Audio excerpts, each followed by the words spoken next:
Zack Holland is here from Averi.ai. That's Avery with an I, so that is Averi.ai.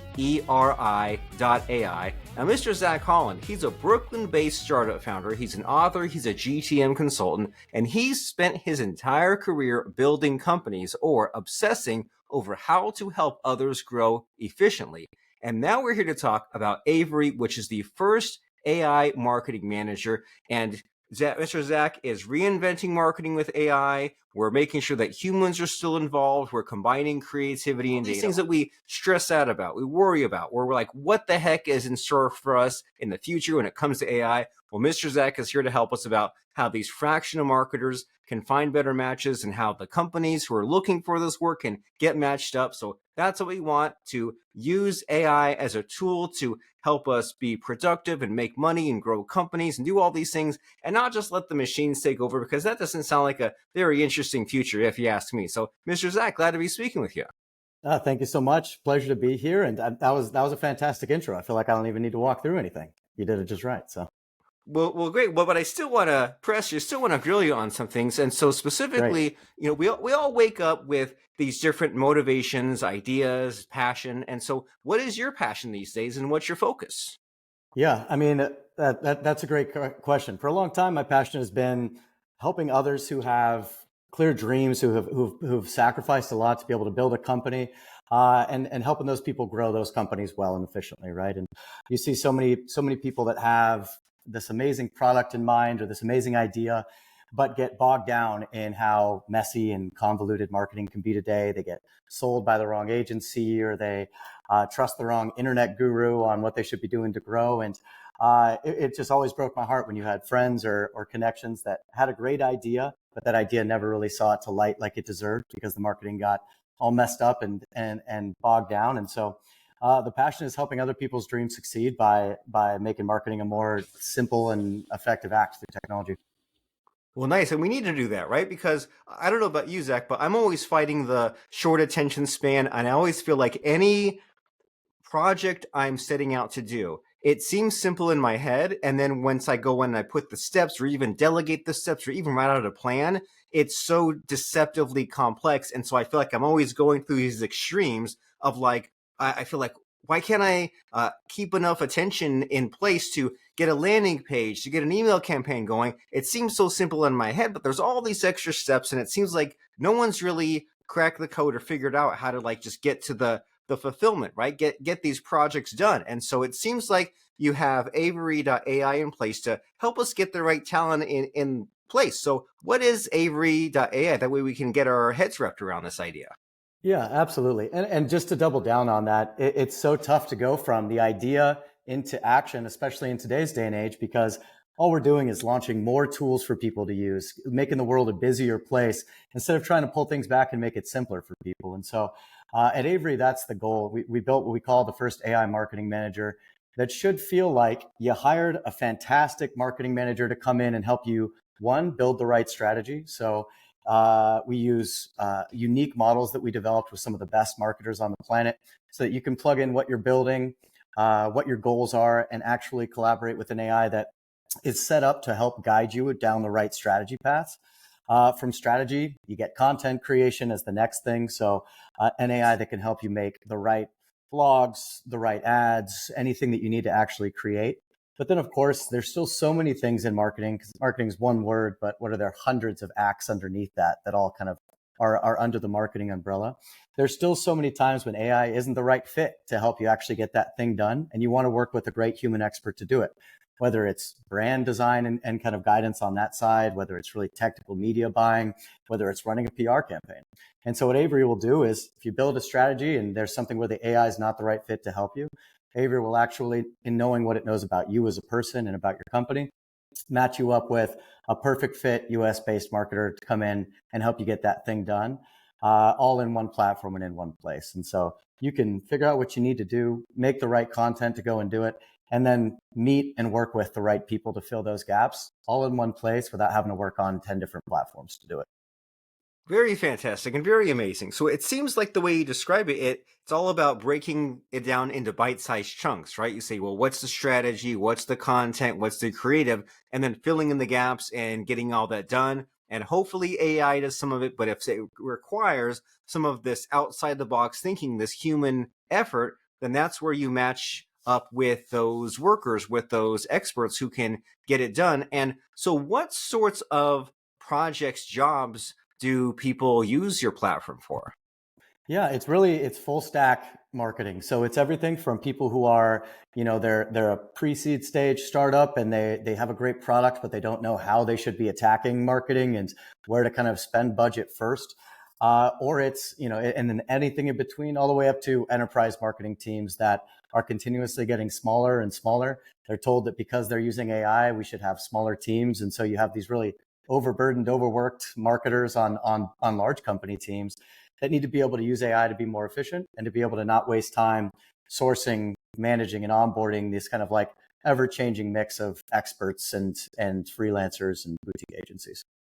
Well, very good. So, well, many different sizes. And so that leads to the next issue I have with any AI tool, right? And I don't even know how many there are right now, but I think I looked at some lists Lots. 6 months ago and it said 16,000 AI tools. And like, I believe it. And that was 6 months ago. So now is it double? Is it triple? Like, I believe either one, if not even more. And so there's all these different tools. And I always find just having such a hard time adopting a new tool like ChatGPT. I use it all day, every day, but then it kind of does everything, so to speak, but it's not specialized in very much, is it? And then I never really trust the permanency of it. I'm like, how do I find that chat? Or if I find the chat, is it way scroll up, or you chat with it too much and it says, hey, you've reached the end. Now you have to start a new chat. So it's very temporary. And then I find myself many times copying into like Google Docs with tabs and then share it with people because that way it's permanent. But then once it's in Google Docs, then I can't really use AI on it and have to copy it back in. So it's like, but at the same time, I'm locked into the tools that I'm used to. And so I'm sure there's a better way. And the way you describe Avery is much better. But how do you get over with people saying to you, well, my objection is not that I don't love new tools, but I'm just used to what I already use? Yeah, I mean that's a great question. I think there's a few different pieces there. One, you try to make it as easy for people to integrate and to start trying it out. Avery is free to get into and to use and to test, and so there isn't that kind of big barrier of, oh gosh, I got to spend for an annual contract and I got to really commit to this thing. You can get on, you can try it out, and then once people do, they see the magic in it and they continue using it. I think the other side of that, and in the moment that we're in right now, is people feel a lot of pressure to try out new things because they don't want to get left behind in what's happening in AI. I think even more so Oh, than yeah. before, and just with software and technology before, people are literally being given budgets and being like, you need to go test AI tools with this budget, so go do it.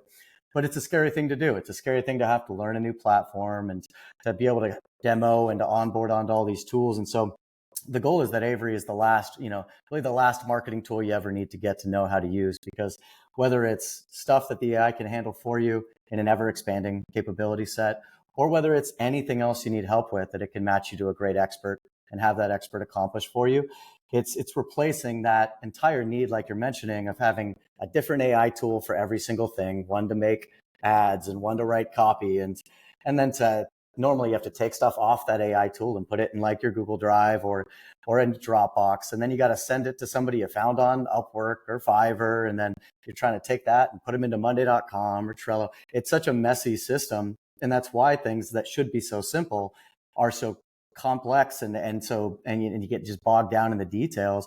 It should be, hey, look, this is what I'm building. Great, this is the plan I'm working off of. This is what AI is handling for me. These are the people that are going to do the rest, and I can handle them all in one place and pay them all in one place, so I can easily study what we're spending. And so it's that desire to get back to a more simple and fluid act, that you don't need to jump around between 10 different platforms to get something really simple, like test out a new ad channel or something done. I feel like you're reading a page out of my diary, right? As far as using those 5 or 10 tools and jumping around, and Yeah, it's, oh, do you have make a new hire on Upwork? Do you have an account with this? Do you have an account with that? Did I share this? What a mess. And so exactly. you built a better way. And you mentioned a few minutes ago about how like different sizes of companies use it. But as far as the actual usage, do you ever break down like what particular tasks it's used for? And is there one that's like really noteworthy or like really widely used more than others?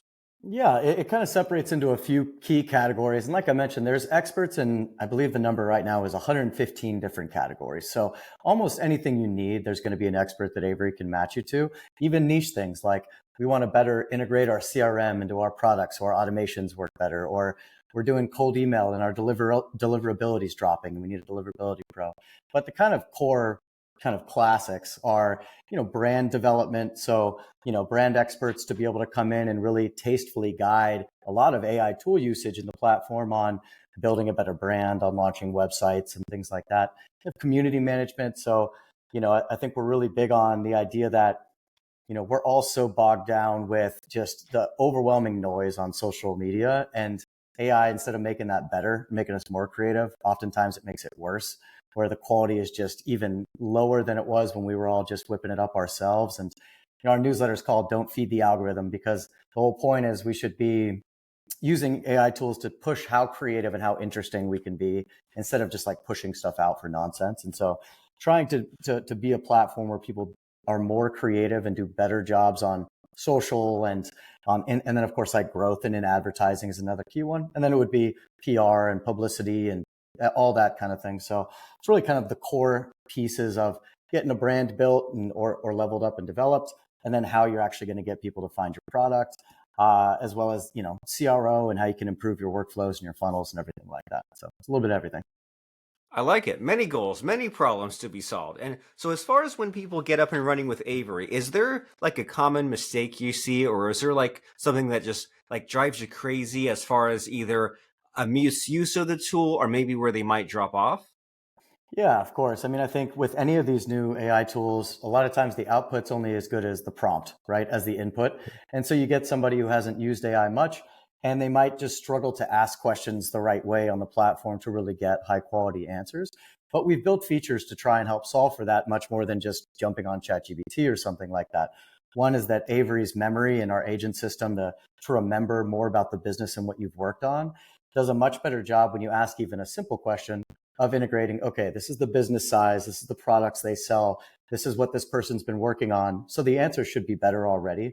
But then it also, we have a large suggested prompt library. So it can be something as simple as you can type in, you know, research my competitors.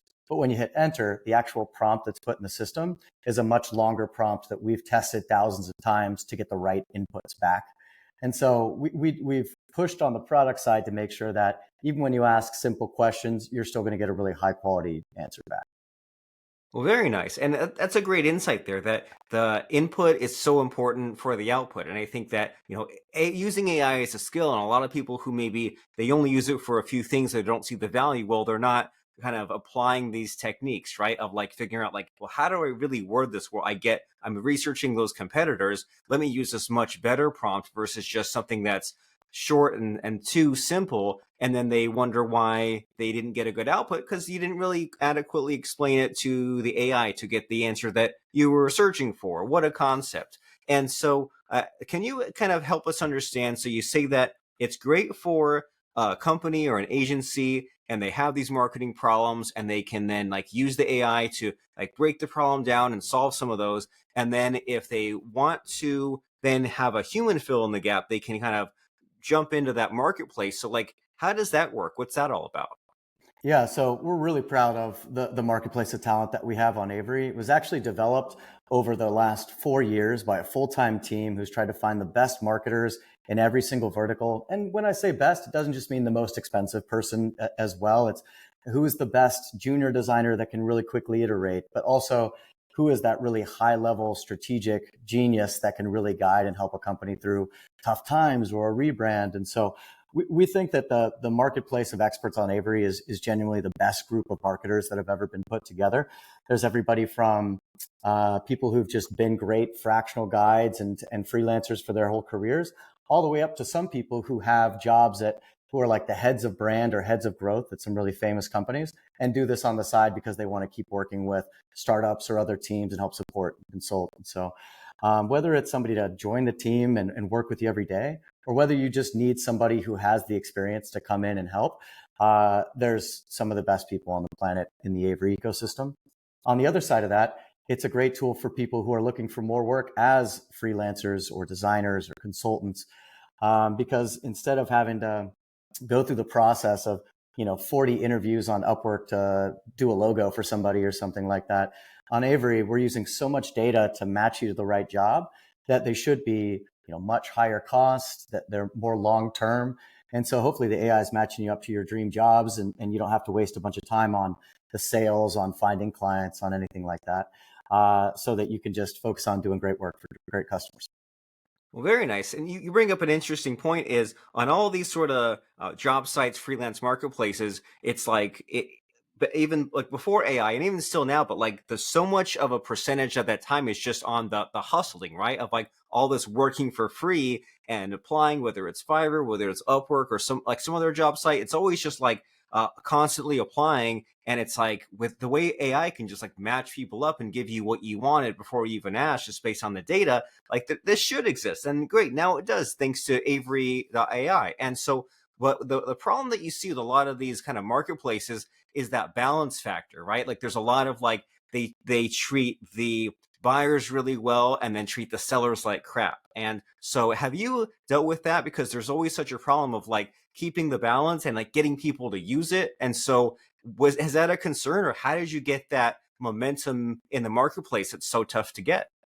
Yeah, that's a really good question. I mean, I think for us, a lot of this team that built this product have been those freelancers and those advisors and those fractional CMOs and things. And so from the very beginning, it was built with our experts in mind, into how the product flows when you get in there, into how our pricing works. We have flat rates for every single expert, no matter who you are. It's not fluctuating to always try and take more of your budgets. It's easy and transparent to everybody. And into the tools that we're building on the expert side so that they can use the AI to become more efficient in their jobs as well.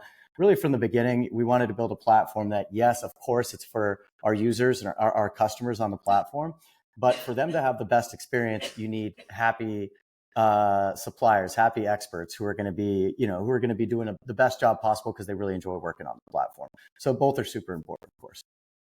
Well, nice. So it seems like you're just keeping all these important questions and factors in mind, right? Like things aren't just kind of left by the wayside. You're really focusing on what's important. And you mentioned before we started recording this how you've had lots of entrepreneurial struggles and journeys, right? I think you said you've been a 4 times founder and exit. So can you kind of tell us about like anything that you think is important that you learned over this many years journey?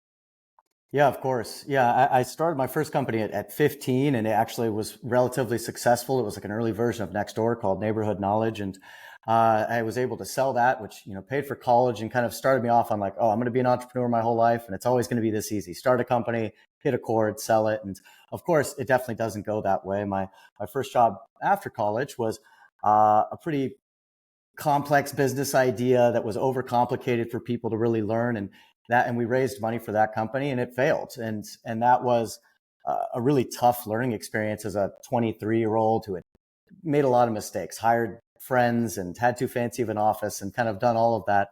It was really tough to learn how to separate the success of the business or not success of the business from the success of you as a person. So if the company fails, it's really hard to separate. Oh, I'm not a failure. That company failed, but it's not me. I'm not the failure. And at 23, that really hit me really hard. And I had to really learn systems to be able to balance the crazy roller coaster ups and downs of startup. Things like just becoming obsessive with meditating every morning, stoic philosophies, and learning to try and really keep an even keel balance, even when things are bad, but especially when things are good as well.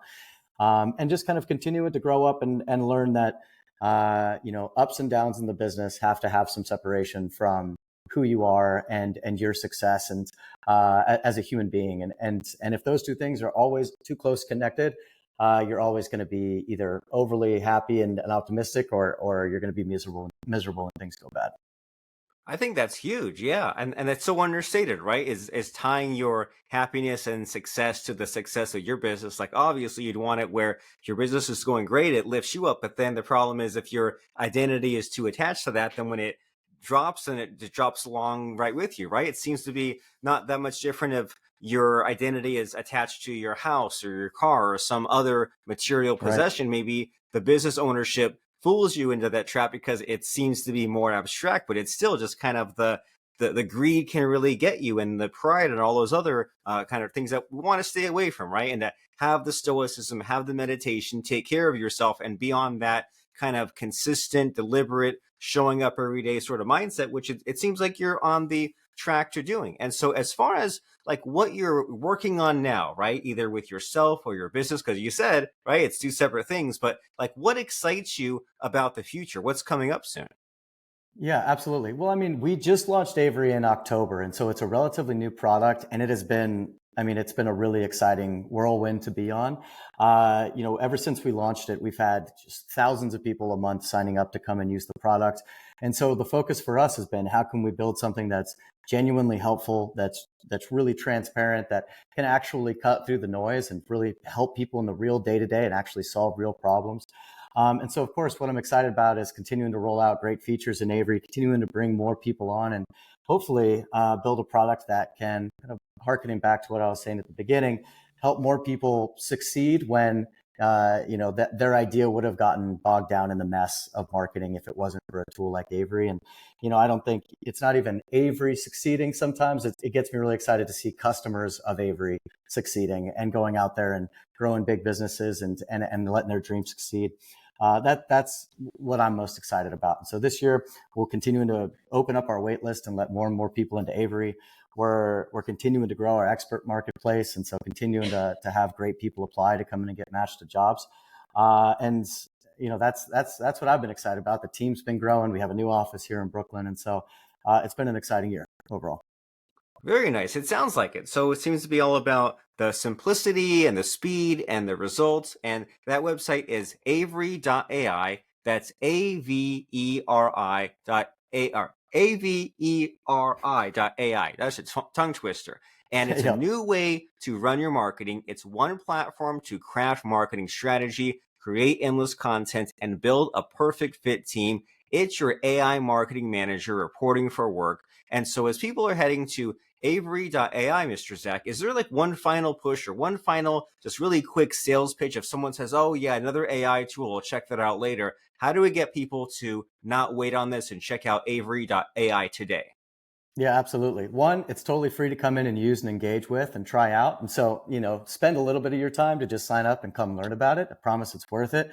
Two, it's the only AI tool on the planet that's built for marketing strategy. And so instead of getting generalized answers back from ChatGPT, which can sometimes be really dangerous because they're so incorrect for your type of business, actually build strategy on a platform that was designed by some of the best marketers on the planet to do so. And then again, the only product that will actually call out, look, maybe as an AI tool, I'm not the right fit for you here. Why don't we work with this great human expert to get it done? We're the only platform on the planet that does those things to hopefully make sure that whether it's the right task for AI or the right task for a human, you can find it and get it done on Avery quick. Yes, that is a very cool differentiator you have in place, that you can use the AI or you can use the human instead. So you're really on to something, Mr. Zack, and that's Thank you. Averi.ai. But before I let you go, it's time for the scary part of the show where I try to put you on the spot. I ask for a quote or lesson that has served you. So what do you have for a quote or lesson that you think would be helpful for us? Yeah, definitely. I mean, just lately, I've been thinking a lot about how, when you decide to spend your time on something, how much of a commitment that is. Every time you decide to spend something on work, you're spending it less with your family. When you decide to spend it on a trip, you're deciding to spend less at work, and just how we find that balance and things. And so I've had this Nietzsche quote stuck in my head for the last couple of weeks. It's the value of a thing sometimes lies not in what you attain from it, but in what you pay for it and what it costs us. And that's just been stuck in my head, and trying to make the right decisions, not just in, oh, doing this will help me get that, but in doing this, I'm paying for it by not doing something else, and to try and be more cognizant of how you spend your time day to day. Yes, that's deep. That's powerful. Not just what the upside is, but what price am I paying for that? Well, we'll think about that as we head to Averi.ai and see how you can maybe free up some of just this time cost that you've been putting in the space of maybe hiring the wrong people, trying to do it yourself, frustrated with ChatGPT. It takes so long that some other distractions come your way. So why not make it easier on yourself and use Averi.ai and explore this new, better way where you won't have to be left behind by AI. You can use this tool. You can use people in the marketplace.